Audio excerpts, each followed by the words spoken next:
तोहरे कारण रे पागल बा सरवनवा रे जानू तोहरे कारण रे पागल बा सरवनवा रे सहारा ना भेटाता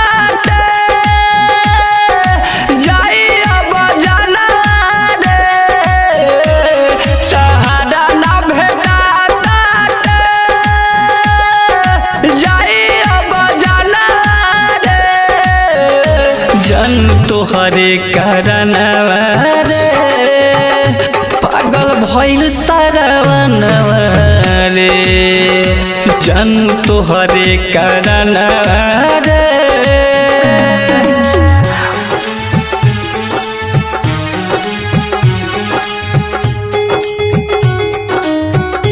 जन तोहरे कारण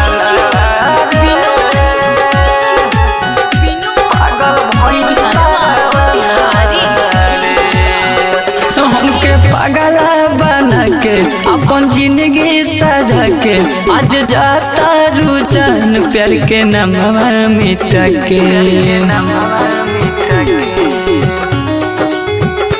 हमके पागला बना के अपन जिंदगी सजा के आज जाता रुझान प्यार के नामवा मिटा के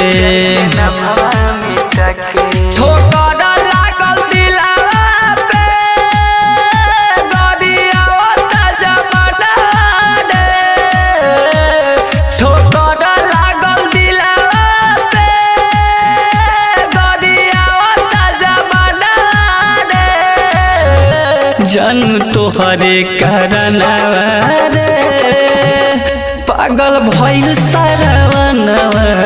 रे जानू तोहरे कारण रे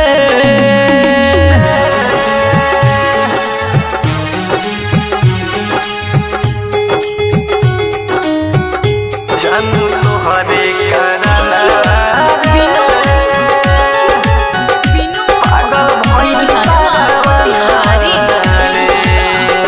काहे हमारा पहुँची गइलू दोसरा से फंसी रोए आशिक लगे जिंदगी न बची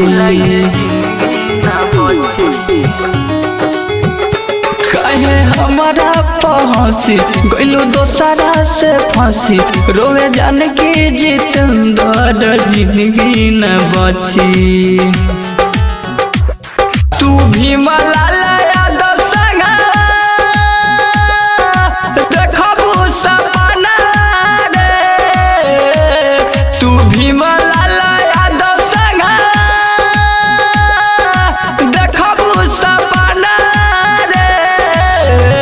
जानू तोहरे कारण